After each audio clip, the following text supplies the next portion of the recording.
Amém? Abriu a sua Bíblia, olha o que diz essa passagem. Quem observa o vento não plantará, e quem olha para as nuvens não colherá. O livro de Eclesiastes é um livro escrito pelo rei Salomão, que eu sei que você sabe, ele foi considerado o rei mais sábio que já existiu.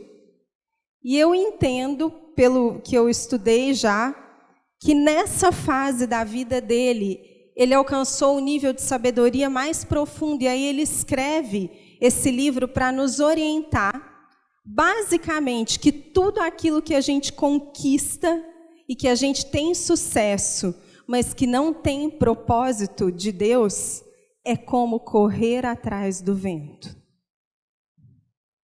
Por isso que ele está falando aqui, quem observa o vento, e aí a gente vai explorar isso no decorrer, você vai entender, mas eu quero te dar esse panorama geral.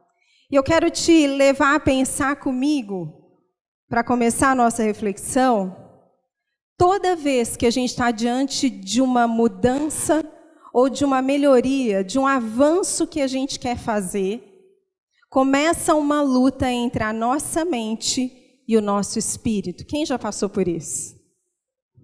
Quando Deus fala com a gente e coloca no nosso coração, sejam coisas que às vezes não são coisas ruins, são coisas que Ele quer para a gente, mas mesmo quando são coisas desafiadoras que a gente precisa abrir mão ou mudar, o nosso espírito está convencido, mas a nossa mente se levanta. É ou não é assim? Por isso que o apóstolo Paulo falava assim, aquilo que eu quero fazer, isso eu não faço. Mas aquilo que eu não quero fazer, eu acabo fazendo. Eu acredito que ele falou isso num estágio de maturidade júnior ainda da vida dele, porque depois ele supera e ele consegue fazer o que ele tem. Mas a gente também passa por estágios. Faz sentido?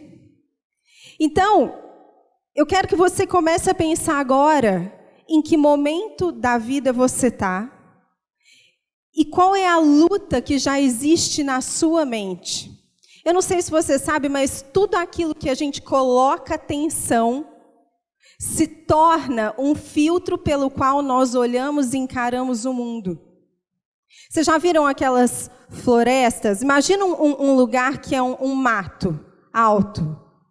E aí você resolve passar por esse mato todos os dias fazendo o mesmo caminho. Vai e volta, vai e volta. O que vai acontecer? Vai formar uma trilha.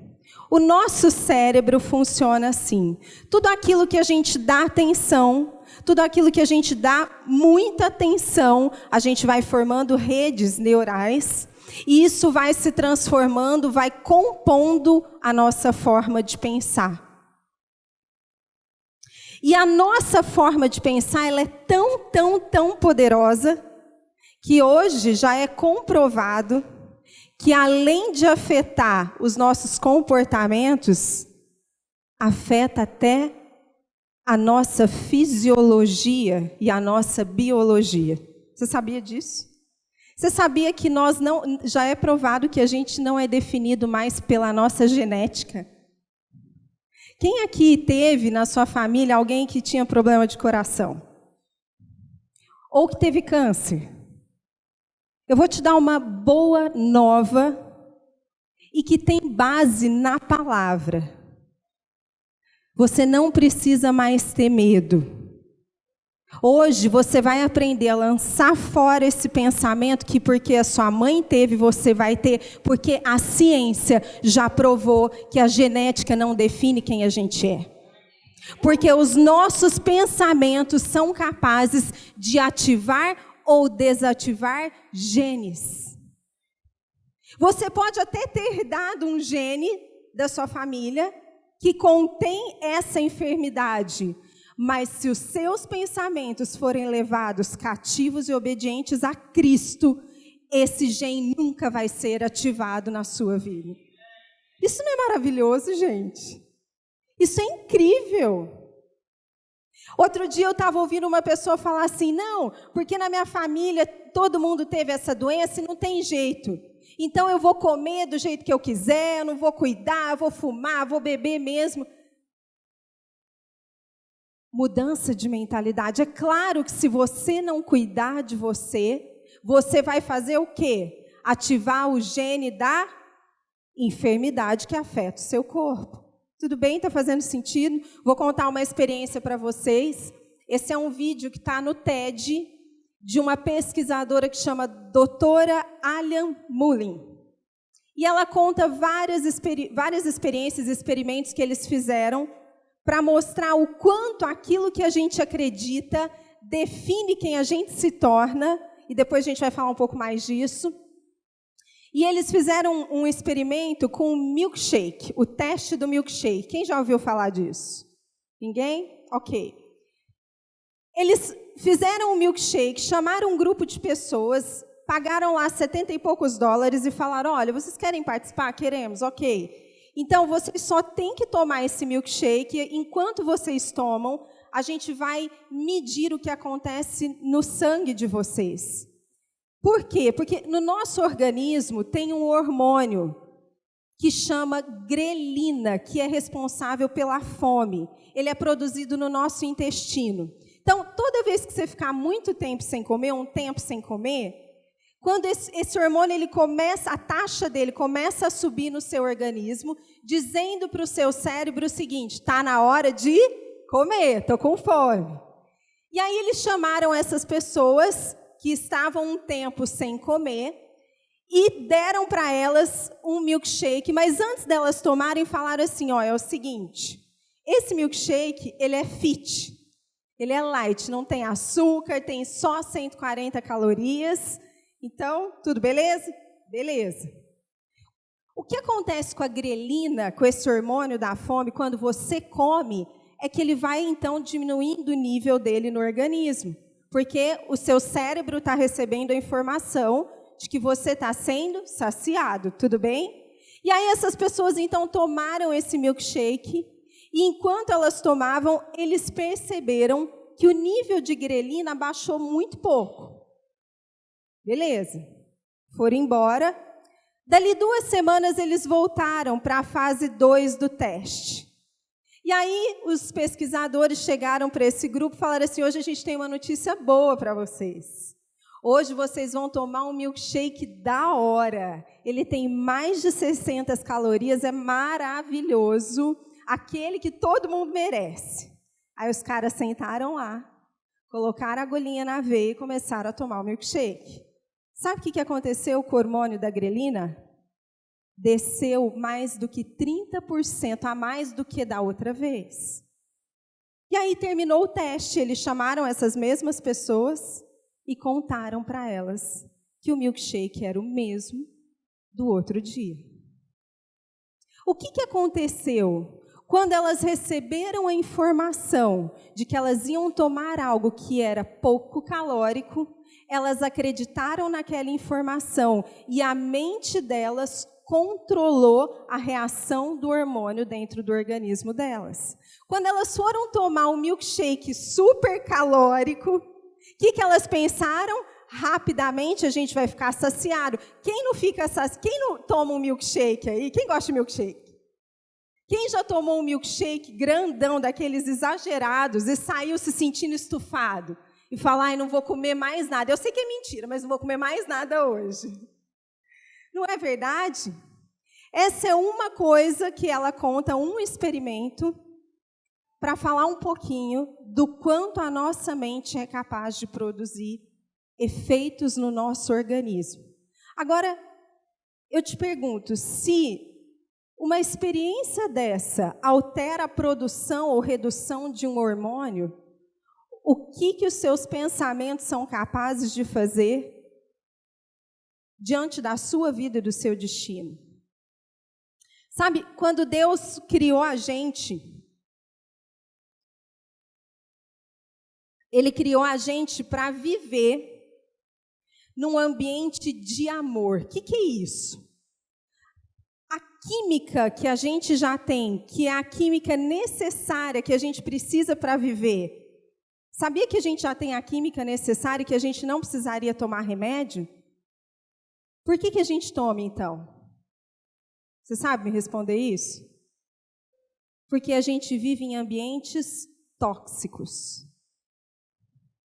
E aí o nosso organismo é afetado, e aí a nossa química é afetada, e quando a gente está num ambiente tóxico, o nível de estresse, por exemplo, que a gente produz, ele se torna... O estresse é super benéfico para o organismo. Ele é maléfico quando ele é altíssimo.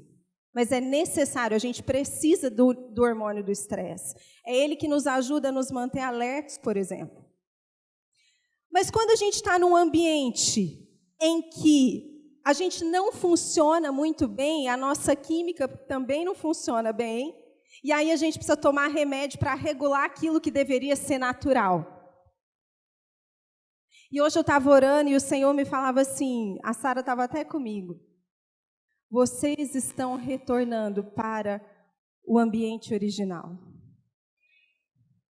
aonde não havia toxinas, aonde os nossos pensamentos eram totalmente fluidos, cativos, de acordo com os pensamentos de Deus.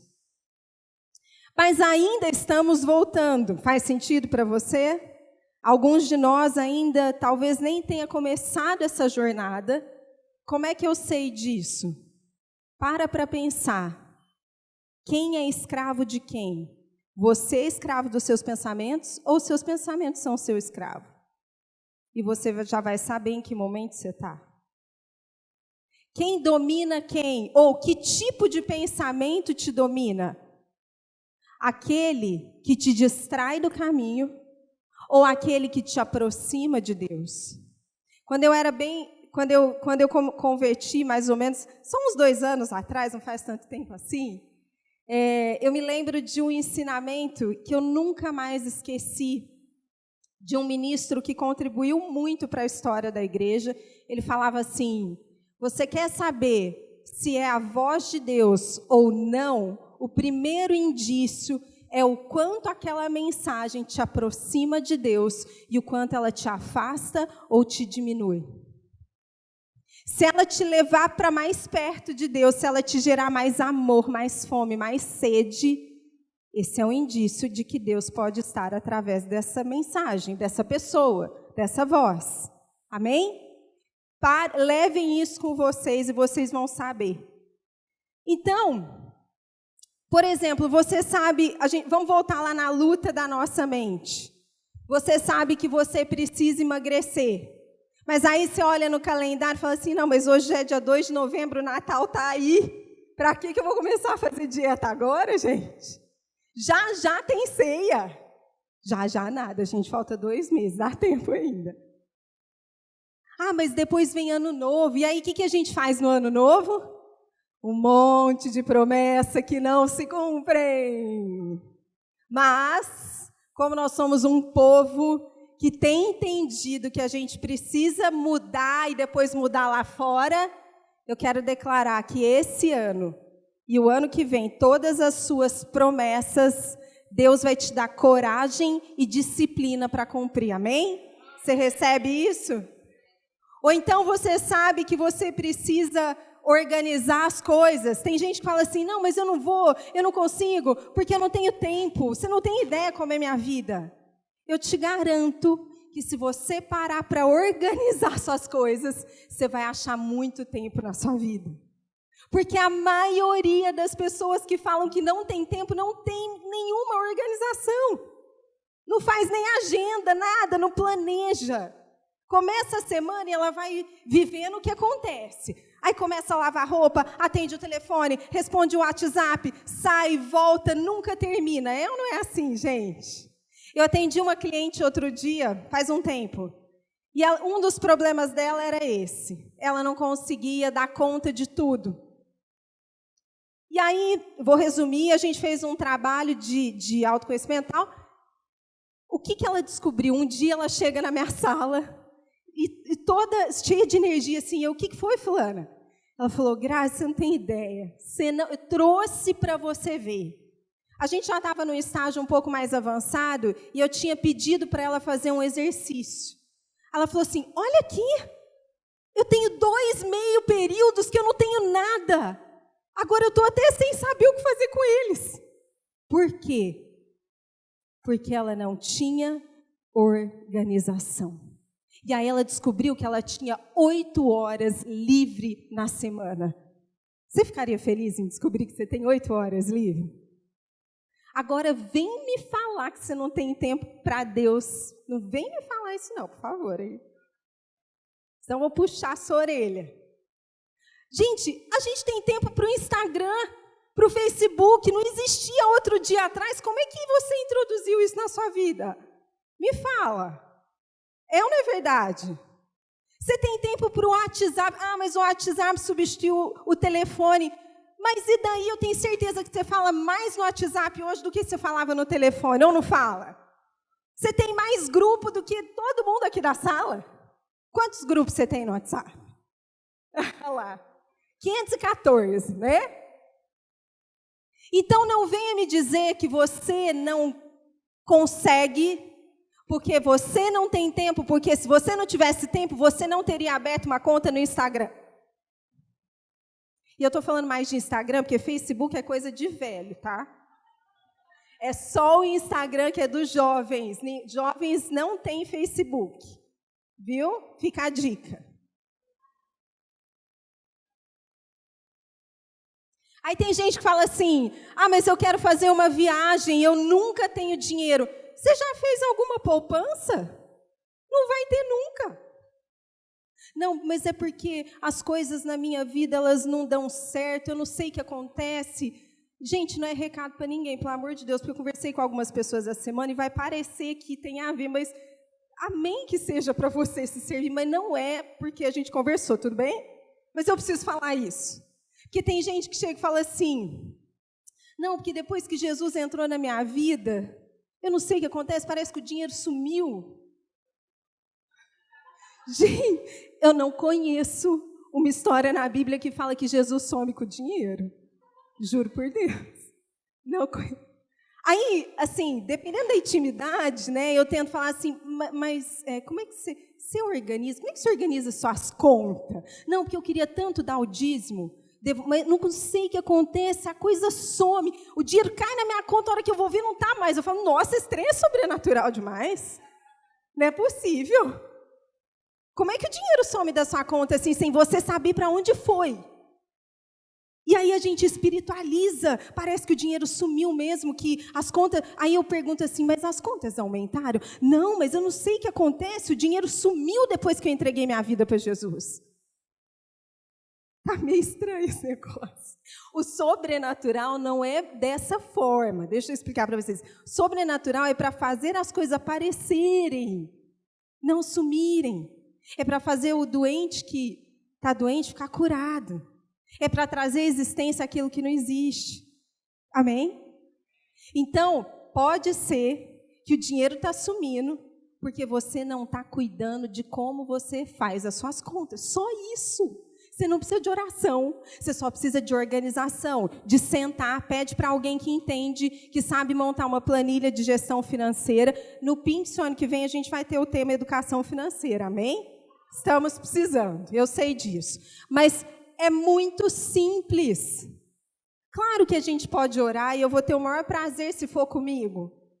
Mas mais do que orar, você precisa pensar em como você tem feito as suas decisões.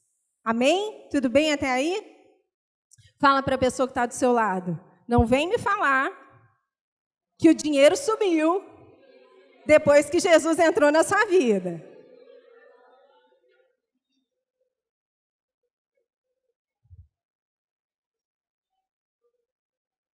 Eu estou declarando o contrário. Eu estou declarando assim, depois que Jesus entrou na minha vida, a minha conta está enchendo de dinheiro. Se eu fosse você, declarava isso também. Amém? E o nosso cérebro, ele é tão poderoso, deixa eu explicar uma coisa para vocês. O cérebro é o órgão físico, tudo bem? A mente é aquilo que ninguém toca e que a gente explica, né, os cientistas explicam, mas que é subjetivo. A mente é o conjunto daquilo que a gente pensa, daquilo que a gente sente e as escolhas que a gente faz. Isso compõe grande parte da nossa mente. E aí, o que acontece? Toda vez que a gente começa a reforçar algum pensamento na nossa vida, a gente vai achar evidências a respeito dele.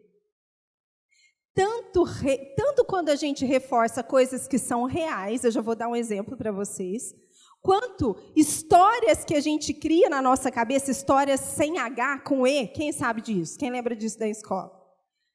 Histórias com E, que a gente cria e vão se formando como se fossem verdades para nós, e elas se tornam crenças a respeito daquilo, por exemplo.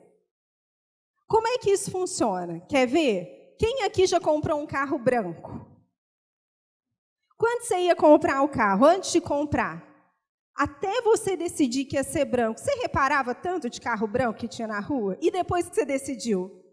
Toda hora você vê um carro branco. É ou não é? Quem já ficou grávida aqui? Até ficar grávida, não vê nenhuma mulher grávida. Depois que fica grávida, parece que toda hora aparece uma barriguda. É ou não é?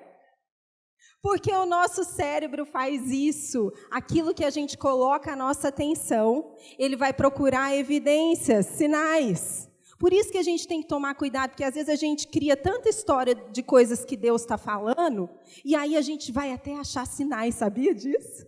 Só que não é Deus, é coisa da nossa cabeça. Muitas vezes não é, às vezes é. Por isso que a gente precisa, fala comigo, amadurecer. Para a gente saber o que é e o que não é de Deus, o que é da nossa mente, o que é o nosso cérebro criando evidências e o que não é. Para isso a gente precisa amadurecer. Amém? Então, tudo aquilo que a gente coloca a nossa atenção vai se tornar uma verdade. Coloca bastante, é isso que eu estou querendo dizer. Por exemplo, se você quiser achar um motivo agora para não querer ouvir o que eu estou te falando, você acha. Você vai pensar assim, ai, que calor, ai, que saco, ai, não gosto dessa pregadora, ai, não sei o quê. E aí você vai começar a criar pensamentos na sua mente. Se você começar a pensar num problema que você tem para resolver, a chance de você não ouvir mais nada do que eu estou falando é enorme. Por quê? Porque a sua atenção vai ser direcionada para esse pensamento. Quando a gente quer criar motivo, gente, a gente acha. Facinho. Quando a gente não quer encarar o que precisa ser encarado, nós vamos achar tanto motivo que vocês não têm ideia. A gente vai achar motivo em nós, nos outros, no governo, no Bolsonaro, na Marielle, que já morreu. A gente vai achar no céu, todo mundo. A gente vai achar motivo num monte de gente que a gente nem conhece, mas a gente vai, mas é porque o fulano está governando ou está fazendo assim, é porque o diretor da minha escola que não ajudou e eu nem conheço quem é o diretor da minha escola. Mas hoje eu vim para te dar uma notícia, essa não é a mentalidade que Deus nos criou para ser. Isso faz parte de um ambiente que não é um ambiente original. Já você vai entender por que eu estou falando isso. O que ele está falando lá em Eclesiastes? Quem observa o vento não plantará. E quem olha para as nuvens não colherá. Fala para a pessoa que está do seu lado. Se você quer colher, para de olhar para as nuvens. Sabe aquela passagem, a gente fala muito dela aqui. Não sei se está colocando aqui. Romanos 12:2. O que fala? Não está, né? Não vos conformeis com este século, mundo, mas transformai-vos pela renovação da vossa mente, para que você então experimente boa, perfeita e agradável vontade de Deus. Esse é o maior milagre da nossa vida, gente. Eu já vi pessoas doentes com enfermidades serem curadas e não terem a vida transformada porque não mudaram a mentalidade. Você já viu isso? Você já parou para pensar o quanto de curso de libertação existe na história da igreja? Quantos você já fez? Não levanta a mão. Não levanta a mão, porque eu sei que você já deve ter feito pelo menos uns 12. Ou 20, sei lá. Por que você faz tanto curso de libertação? Por que você não renova a sua mente, não leva os seus pensamentos cativos e obedientes a Cristo? Porque é isso que te leva a experimentar a perfeita, boa e agradável vontade de Deus. Se você receber um monte de oração e continuar fazendo as mesmas coisas no dia seguinte, do jeitinho que você fazia, desculpa, você só tomou o tempo de quem orou por você. E o seu também. Deveria estar indo ganhar dinheiro em vez de fazer isso. Fala assim para a pessoa que está do seu lado, é tempo de mudança. Se você ficar olhando para o vento, você não vai plantar. Fala para a pessoa que está do seu lado.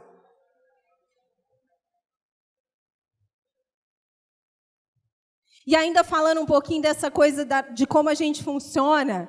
Você já reparou que quando você acorda de manhã e a primeira coisa que você pensa é assim, vixe, hoje vai ser um dia daqueles. O que acontece provavelmente depois?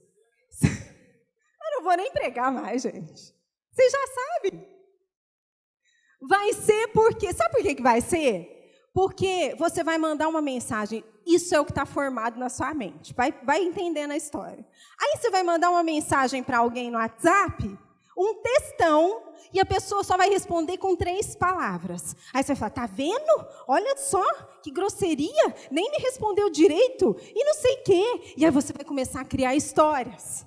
Aí você vai chegar na farmácia, e o cara, coitado, que nem te conhece, vai te atender sem te dar um sorriso, sei lá por quê, ele deve estar preocupado com alguma coisa. Aí você vai falar assim, nossa, fui numa farmácia hoje, que atendente grosso, viu?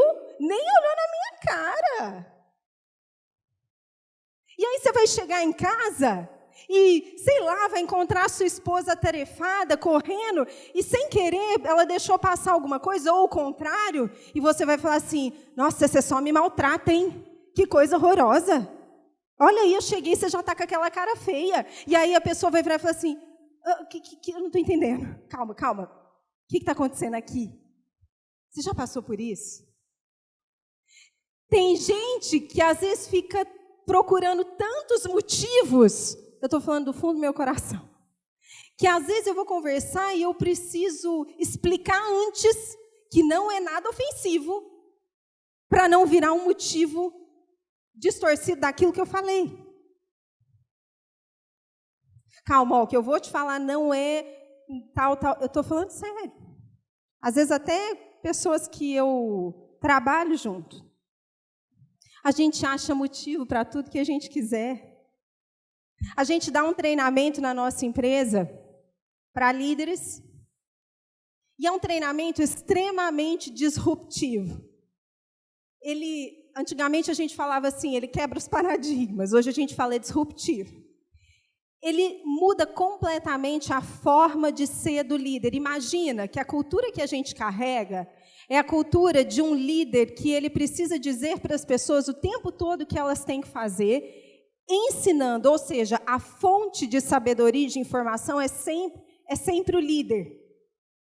Nesse treinamento, a gente prova, com base em dados científicos, em estudos sobre desenvolvimento humano, sobre um monte de coisas, que o nível mais maduro do líder é aquele em que ele não é mais a última fonte de sabedoria, mas é o líder que consegue extrair a sabedoria das pessoas.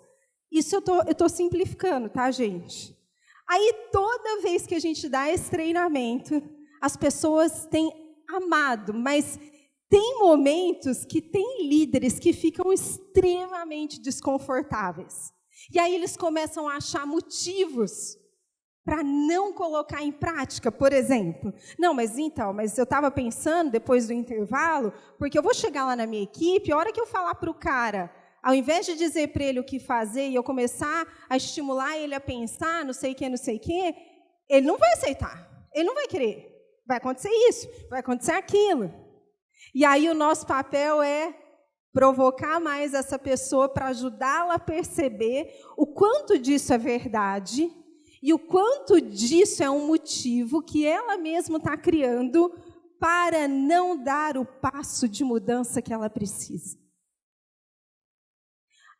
As nossas escolhas, normalmente, isso é um dado que eu estou dando para vocês, são a maior parte das escolhas. A gente faz escolhas a cada 10 segundos, você sabia?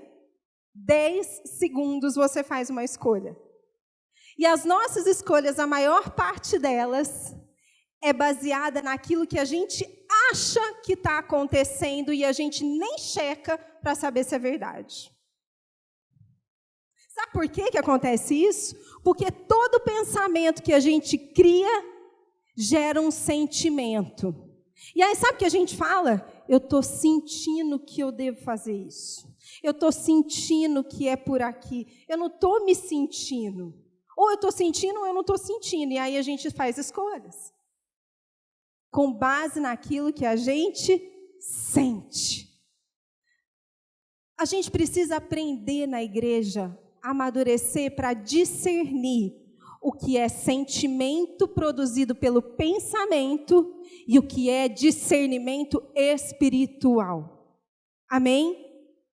Porque senão você vai provar. Eu já vou te dar uma dica. Se você não tem vida com Deus, com certeza é sentimento. Certeza. Claro, eu não estou subestimando Deus, amém? Deus pode fazer o que Ele quiser, Ele pode falar o que... Não estou desconsiderando isso, mas eu estou te provocando a pensar em você. Porque quando você olha para as histórias bíblicas, os homens e mulheres que ouviam de Deus, antes de ouvir, eles tinham relacionamento com Deus. É ou não é verdade? Era isso que fazia com que eles acessassem o que Deus estava acessando. E mais, o interesse e a motivação deles era pura e simplesmente estar com Deus. Não estar com Deus para obter algo dele, em meu benefício. Mas eles obtinham. Porque numa relação verdadeira existe compartilhamento, existe troca, existe entrega. Então Deus se entrega para nós quando a gente se relaciona com Ele de verdade. Amém?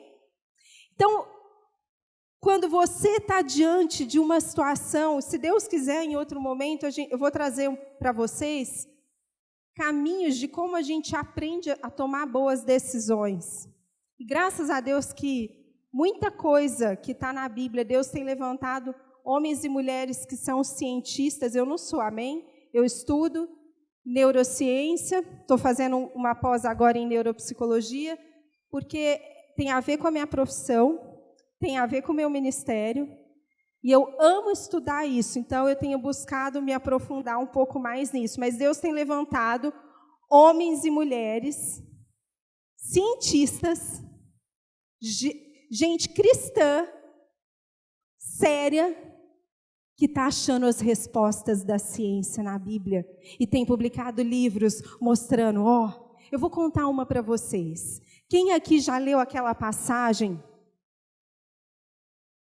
que fala que a nossa iniquidade alcança até a 3ª e 4ª geração? E que as nossas bênçãos podem alcançar até 1000 gerações.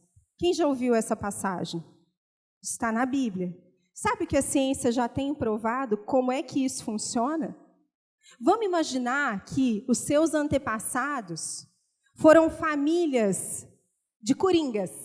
Quem assistiu Coringa aqui? Eu não vou ficar falando, então. Ontem a gente foi assistir e a gente saiu com um monte de reflexões. Um monte, assim. Tinha uma hora eu falei assim para o Mar, falei, cara, se eu fosse aquela assistente social, e me deu um negócio mesmo, eu ia sentar lá, usar a minha escutativa, buscar uma palavra profética e eu ia entregar para ele. Verdade. Porque eu sei que ele tem um tesouro escondido no meio daquela sujeira. E eu ia falar, Deus, deixa eu ver o tesouro, por favor. Deixa eu ver para eu mostrar para ele. E aí que eu estava falando mesmo? Do negócio lá da maldição, né? E aí a ciência está provando o seguinte. Imagina que você tem, então, seus antepassados de um monte de coringas. Quem assistiu Batman sabe quem é o Coringa. Ele não é um cara muito legal, né? E você carrega isso na sua linhagem geracional. Só que aí, assim como eu falei que eu gostaria de ter tido essa oportunidade, você se encontra com Jesus e ele te cura. Sabe por que as suas próximas gerações vão ser abençoadas? Para pensar um minutinho.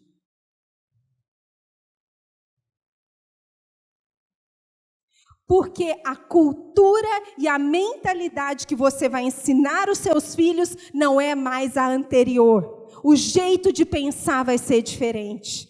E aí você vai cultivar neles pensamentos que são do alto e não terrenos. E aí eles vão passar para os filhos deles, e os filhos deles vão passar para os filhos deles, e por isso as próximas 1000 gerações podem ser abençoadas.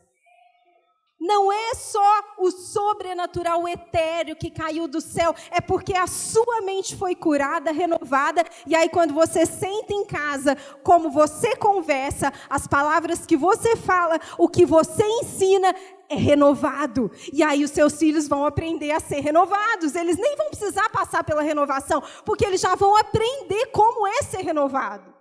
Está entendendo isso? Isso é muito poderoso.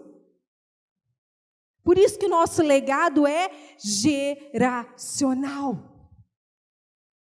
O que você fala na sua casa?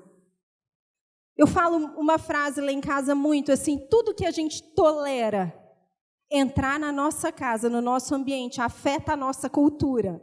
A gente fala isso aqui na igreja, para os líderes. Tudo que a gente tolera afeta a nossa cultura. Por isso que nós temos que ser guardiões dos valores e dos comportamentos da cultura do reino aqui na nossa casa. Por isso que a gente não cultua festas que o diabo é exaltado. Não é porque a gente tem medo de ser afetado e aí os demônios vão entrar na nossa casa e a gente vai comer uma bala e vai ter veneno. Não! É porque nós não adoramos outro Deus a não ser o Senhor Jesus. E quando nós fazemos isso, nós toleramos que uma cultura que é normal entre na nossa casa. É diferente, não é religioso, é mentalidade. Amém? Outro dia, eu não sei quem recebeu esse WhatsApp. Aliás, acho que foi o ano passado. Eu recebi um áudio de WhatsApp. E a pessoa falava assim, era uma profecia, falando que ia acontecer um desastre natural no Brasil. Na região Nordeste ia ter um tsunami que ia destruir tudo. Quem ouviu esse áudio? Gente, desculpa. Deus não tem levantado profetas de más notícias. Aconteceu o desastre? E aconteceu ano passado. Não tem nem indício. Aí essa semana eu recebi um que foi assim, parte pode até ser verdade, eu não sei. Mas o final é lamentável. E eu não culpo a pessoa que falou, porque ela não sabe. Mas esse dessa semana era assim, meninas, seguinte, lá no Rio de Janeiro está acontecendo um negócio com as crianças, tem uma rede satânica que eles estão colocando veneno nas balas, e aí eles estão abordando as crianças na saída da escola, mas, claro, sem mostrar que eles são satanistas, e aí eles dão balas para as crianças, e as crianças estão chupando e estão morrendo, já tem uma família inteira que está no hospital, quase morrendo, não deixem suas crianças pegarem bala de pessoas desconhecidas. Tudo bem até aí, porque o mundo está tão maluco, eu não duvido, amém? Só que aí a pessoa termina o áudio falando assim, até porque isso é bíblico, a Bíblia fala que nos últimos dias as crianças seriam envenenadas. Gente! Hello? Aonde que a Bíblia diz que aconteceria isso nos últimos dias? Os últimos dias, sabe o que vai acontecer? Vitória! Os últimos dias, Jesus volta e a noiva dele está pronta e o reino dele está estabelecido sobre a terra. Nos últimos dias, a gente não vai ver um presidente cristão, a gente vai ver os cristãos invadindo as áreas da sociedade, tomando de volta o lugar que é nosso, tirando os amalequitas e pegando a terra de volta, estabelecendo a cultura do reino de Deus. Isso é o que a Bíblia diz que vai acontecer. Mas se você olhar para o vento, você não vai plantar. Existe um vento, um único vento que você deve prestar atenção. Um único vento. Por isso que você não deve focar no vento de qualquer jeito. Porque ele sempre vai te trazer distrações. Quando nós moramos um tempo fora do Brasil, alguns anos atrás, e a gente morou numa região que tinha tornado, não com tanta intensidade, mas a gente morava numa cidade pequenininha, bem próximo acontecia. Então, a gente tinha que ficar atento, acompanhando o noticiário. Mas, algumas vezes, a gente viu no noticiário que havia uma previsão que não aconteceu. Como é que eram os sentimentos gerados quando você ouve uma previsão que vai passar um tornado perto da sua casa? O que você começa a sentir? Vamos ser verdadeiros, vai dar um medinho. Não vem me falar que eu não sinto medo, eu estou debaixo das asas do Altíssimo, tá? Se você tiver filho, eu te garanto que você vai sentir medo. Porque a primeira coisa que a gente pensa quando a gente é mãe é assim, meus filhos, eu preciso proteger eles. Não é ou não é? Muda tudo depois que você tem filho. A minha mãe está aqui, ela pode falar. Claro que a gente acredita no Altíssimo, mas ainda mais a gente que nunca tinha passado por isso, concorda? Dá uma apreensão, no mínimo. Como é que vai ser esse negócio? O que a gente tem que fazer? Se a casa voar, a gente vai voar junto. O que é isso? Mas se a gente foca a nossa atenção na previsão, o que pode acontecer? O desespero ser grande. Muitas vezes não aconteceu. Algumas vezes aconteceram, acho que umas 2 vezes quando a gente estava lá, mas graças a Deus não passou pela nossa casa. Pela região que a gente estava, passou na cidade vizinha. Muitas vezes a gente tem dado mais ouvido e colocado foco de atenção nos ventos de notícias. E posso te falar? O diabo só precisa trazer uma informação, uma frase mal colocada para desviar a sua atenção para o vento. É ou não é? É um pensamento que ele lança na sua mente e você vai começar a ficar preocupado com o vento. Um pensamento, muitas vezes. E aí, ele lança um e você e eu somos depois os produtores de vários outros pensamentos que vão se ramificando desse. E a gente vai criando histórias e mais histórias e mais histórias dentro da nossa cabeça. E aí a gente vai achar evidências, a gente vai achar motivos para validar o que a gente está pensando. E aí, lembra sempre disso, tudo que você pensa gera um sentimento e uma escolha. E aí você vai ficar cheio de sentimentos, de medo, de raiva, sei lá, de frustração, de dúvida, de angústia. E aí você vai falar assim, eu não vou porque eu estou angustiado e eu acho que eu estou sentindo isso, então não é para eu ir. Posso te ensinar uma coisa? Antes de você tomar uma decisão, pensa qual é o pensamento que está por trás do que você está sentindo. Porque normalmente a gente toma decisão baseada no que a gente sente. E às vezes quando a gente é homem, eu não sou, mas eu sei, né, um pouquinho. A gente acha que porque o homem é mais racional, ele não age pela emoção. Gente, não é verdade isso.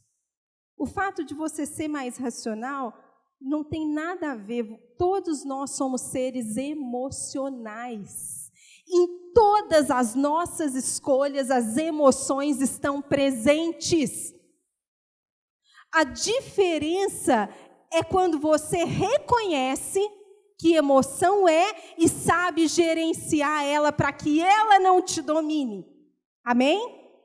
É isso que você precisa aprender, porque todo mundo tem emoção e age por emoção, isso é fisiológico. É claro que as mulheres são mais sensíveis, a gente chora mais, a gente fica mais dodói, e a gente precisa melhorar nisso também, né, gente? Vamos combinar. Mas uma coisa não quer dizer a outra, amém? E a gente precisa aprender isso. Quantas coisas o inferno impediu você de fazer, o que Deus te pediu para fazer, porque Ele te trouxe previsões do tempo e você saiu correndo por causa do medo do tempo. Outro dia eu ouvi um pregador falar assim, que a maior ameaça do pastor é o tempo. Se está muito sol, o crente não vem, né? Vocês não, porque vocês estão aqui. Não vem porque está na piscina. Se está chovendo, ele não vem porque está chovendo. Porque a chuva está muito forte. Então, os pastores, vocês não sabiam disso, né? A gente fica orando, Senhor, dá um clima ameno, nem muito quente, nem chuvas torrenciais, porque senão a igreja fica vazia. Por quê? Porque nós nos movemos mais pelo vento que está passando na nossa frente. Amém? E o que Salomão está dizendo para a gente é assim: pare de consultar as condições antes de cumprir o que você precisa cumprir. Fala para a pessoa que está do seu lado. Pare de consultar as condições antes de cumprir o que você precisa cumprir.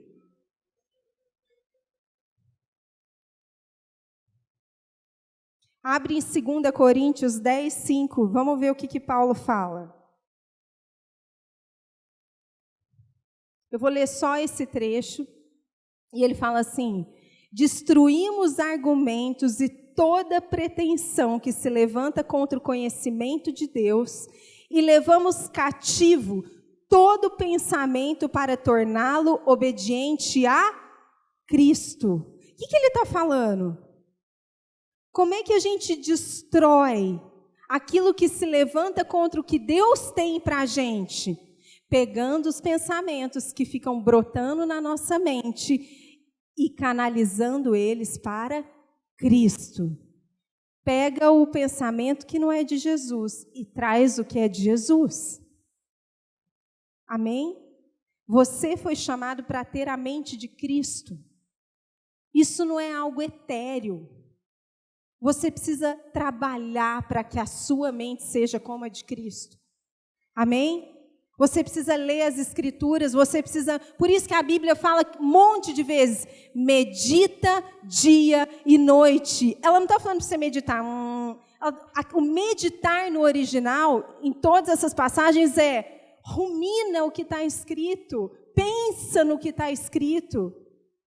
Amém? Medita dia e noite. Essa é a única forma de você voltar para o estado original, aonde os seus pensamentos, os pensamentos que vão te guiar, são resultado da mente de Cristo. Amém? Sabe, a gente confia que Deus é capaz de fazer mais do que aquilo que a gente pensa ou imagina. Eu sei que você confia. Mas o quanto você confia no quanto tempo e no que Ele precisa fazer para você poder chegar lá. É diferente, eu vou te mostrar. Quando Lázaro morreu, os discípulos chegam e trazem a notícia para Jesus. E falam assim: Jesus, Lázaro morreu. E aí, sabe o que ele fala? ainda bem que eu não estava lá. Como assim? Jesus, seu amigo morreu e você estava falando, ainda bem que você não estava lá? Vamos lá encontrar Lázaro. E aí eles pegam e saem para encontrar Lázaro. Aí ele chega, qual é a primeira pessoa que ele encontra? Marta. Marta já começa a questionar ele, fala, poxa Jesus, se você estivesse aqui no dia que ele morreu, ele não teria morrido. Sabe por quê? Já fazia 4 dias que ele estava morto. Aí Marta fala assim para ele, se você estivesse aqui, ele não teria morrido. Aí Jesus vira para ela e fala assim, mas ele vai ressuscitar. Aí ela fala assim, ai Jesus, eu sei. No último dia, todo mundo vai ressuscitar. Marta é igual a gente. A gente acredita que Jesus é capaz de ressuscitar. Porém, quando ele não faz no nosso tempo, nós mudamos a forma de encarar o que ele pode fazer. Marta falou isso porque na cabeça dela, ela queria e achava que Jesus deveria ter chegado no primeiro dia, só que ele só chegou no 4º. E aí, por causa do tempo dela, ela não acredita que ele iria ressuscitá-lo. Eu sei que você vai ressuscitar ele, mas agora já passou o tempo, Jesus, já faz 4 dias. Faz 4 dias que você está esperando Jesus chegar e provavelmente você está dizendo assim, agora eu vou ter que esperar a vida eterna para desfrutar disso. Deixa eu te falar. Jesus continuou insistindo para Marta e falou, Marta, deixa eu te falar, eu sou a ressurreição. E eu estou aqui na sua frente no 4º dia, porque era para chegar no 4º dia. Por isso que lá atrás ele falou assim, ainda bem que eu não estava lá. Sabe por quê? Jesus nunca vai chegar de cara, porque ele precisa que a sua fé seja testada durante 4 dias. Ele precisa que você passe pela morte muitas vezes, para que ele então possa manifestar a ressurreição, não por aquilo que você, da forma que você acha que ele deve fazer, mas como ele quer fazer na sua vida. É diferente. Aí olha só o que mais aconteceu.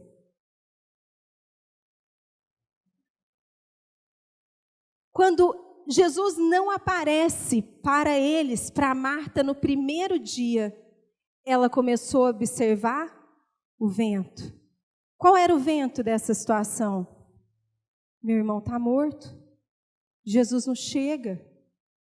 24 horas. As coisas não estão acontecendo para mim. Não está dando certo. Está difícil, está demorando. Já vai fazer 4 dias. E Jesus não faz nada, nenhum milagre na minha vida. Isso é um sinal, eu estou sentindo que não é de Deus, não deve ser, não é o meu caminho esse, não é o meu destino, porque eu estou sentindo, porque Jesus não chegou no dia que eu queria que ele chegasse. E aí eu começo a olhar para o vento, e quando eu olho para o vento, Salomão já nos ensinou que se você olhar para o vento, você não vai plantar. Se você olhar para as nuvens, você não vai colher. Lembra disso que a gente viu? Sabe o que acontece quando as coisas não acontecem do seu jeito? Você vai enterrar o morto antes mesmo de Jesus chegar. E aí Jesus vai ficar mais difícil para ele fazer o milagre, porque primeiro ele vai ter que te convencer a desenterrar para depois ressuscitar. A gente dificulta porque quando a gente quer achar motivo para olhar para o vento, a gente acha. Mas deixa eu te contar uma notícia boa. Jesus ama vir nas horas ruins. Segura aí, eu preciso te falar isso. Ele ama vir nas horas ruins. A ceia era uma péssima hora, ele ia ser crucificado logo em seguida. Quem faria um jantar para receber os amigos, sabendo que vai morrer na cruz dali algumas horas? Você faria? Duvido. Jesus apareceu, conversou com uma mulher samaritana no poço, que hora ruim, porque ele não podia conversar com mulheres, nem com uma samaritana. Ele sentou com os cobradores de impostos, que hora ruim para Jesus sentar para conversar. Aí um dia ele está pregando para a multidão, já estava chegando a tarde, e os discípulos viram para ele e falaram assim: Jesus, manda o povo embora, eles estão com fome, já está tarde, é uma hora ruim para eles ficarem aqui. E Jesus falou: não, eu quero abençoá-los na hora ruim. O que tem aí? Me traz tudo que tem de comida. E, na hora ruim, ele multiplicou os pães e os peixes e alimentou uma multidão e ainda sobrou. Porque Jesus ama as horas ruins, sabe por quê? Para te provar que é Ele que faz, que a sua fé não pode estar pautada naquilo que você vê, mas em quem Ele é diferente. Aí, ele alimentou a multidão, o povo foi embora, ele vira para os discípulos e fala assim: agora, vocês, discípulos, peguem o barco e vão atravessando o mar, daqui a pouco eu encontro vocês. Ele deu uma palavra para os discípulos, o que ele falou?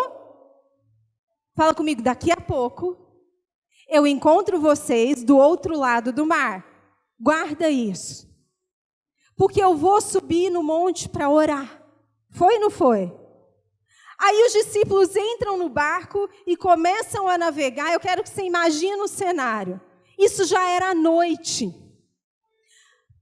A tradição judaica, ela tem 4 vigílias durante a noite, de 3 horas cada uma. A primeira começa às 6 da tarde, vai até às 9 da noite. A segunda começa das 9 da noite, vai até meia-noite. A terceira da meia-noite até às 3 da manhã. E a quarta das 3 da manhã até às 6 da manhã. Na versão original, tem uma informação que a gente muitas vezes perde, que eu já vou te contar. Os discípulos estão no barco, navegando para poder chegar do outro lado do mar à noite. Não era pertinho, eles passaram a noite inteira. E uma tempestade, uma hora ruim veio sobre eles. Jesus estava lá no monte orando, e deixa eu te contar uma coisa, o monte que Jesus estava era de frente ao mar. Ele estava vendo a tempestade cair. Ele estava vendo o barco dos discípulos no meio das ondas, o vento batendo. Ele estava vendo tudo o que estava acontecendo com eles. Mas ele só desceu do monte na 4ª vigília, no final da noite, para encontrar com eles. Só na pior hora da tempestade, ele desceu. E havia um outro aspecto cultural naquela época, que eles tinham algumas crenças mitológicas, então eles acreditavam que no fundo do mar haviam monstros, deuses que governavam o fundo do mar. Então, quando Jesus aparece andando sobre as águas, a primeira coisa que acontece com ele, a Bíblia diz que eles ficam com muito medo, porque na cabeça deles tinha relação com aquela crença. Eles não sabiam que era Jesus, eles estão no meio da tempestade, o barco está afundando, eles não sabem como é que eles vão chegar do outro lado, aí eles olham e veem um vulto andando sobre as águas.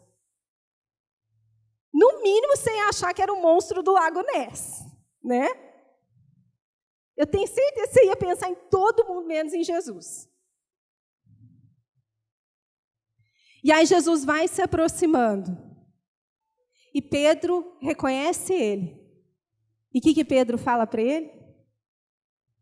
Me deixa aí com você. Só que a gente esquece de um detalhe. A tempestade estava acontecendo ainda. Jesus não parou a tempestade. Lê lá na sua Bíblia. Vou te dar a passagem. Mateus 14. Sabe por que Jesus está lá no monte orando?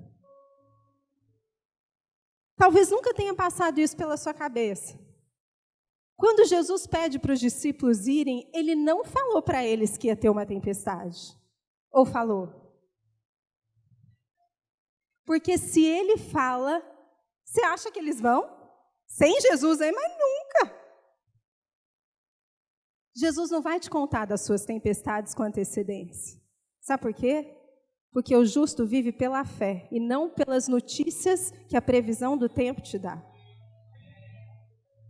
Jesus não falou para eles sobre a tempestade, porque se Jesus tivesse te contado tudo que você ia passar esse ano, tudo que você ia passar depois que você decidiu mudar a maneira como você faz negócios, você decidiu ser honesto, sei lá, dar nota de tudo, que você aceitou um chamado ministerial, se Jesus tivesse te contado quais as tempestades você ia passar, desculpa, você teria dito não, obrigado, Senhor. Essa cultura de reino não dá. Se Jesus tivesse te contado que quando você se posicionar como uma pessoa honesta, os seus amigos vão sair de perto de você, aqueles que querem te levar para, sei lá, para pornografia, para bagunça, vão te abandonar, talvez você nunca tivesse dito sim a ele. Por isso que ele não falou da tempestade, por isso que ele não te falou quando você mudou de cidade, que haveriam tempestades, porque senão você teria ficado na cidade anterior, e aí sabe o que ia acontecer? Você nunca iria ver o sobrenatural, Jesus andando sobre as águas na sua frente. Porque você não estaria no barco. Você não teria sido amadurecido, capaz de passar por uma tempestade sem recuar, sem voltar para trás e falar, eu não quero mais Jesus, porque foi muito dolorida essa tempestade. Eu sofri demais. A tempestade te faz chegar do outro lado melhor do que o jeito que você saiu antes dela começar. É isso que eu e você, a gente precisa entender. Para de orar para Jesus revelar as tempestades, porque senão a sua fé vai se apoiar na revelação e não na palavra dele, que vai dizer para você assim, vem e anda sobre as águas. Anda sobre a minha palavra. Para de olhar para o vento e começa a olhar para a palavra de Deus. O que ele já tem te falado? Para de olhar para o vento. Se você continuar olhando para o vento, você não vai plantar.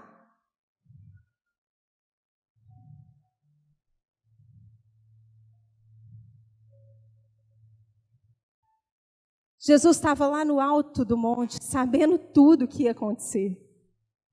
Vendo a tempestade. Hoje mesmo ele está vendo as tempestades que estão caindo sobre a sua vida. Sabe quando é que ele vai aparecer?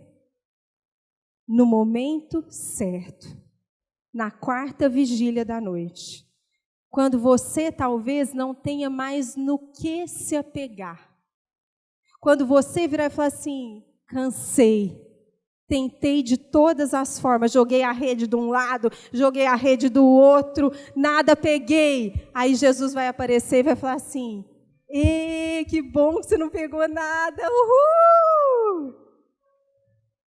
Porque agora, sob a minha palavra, você vai pegar. Lança lá, que você não vai dar conta de puxar os peixes. Fica de pé.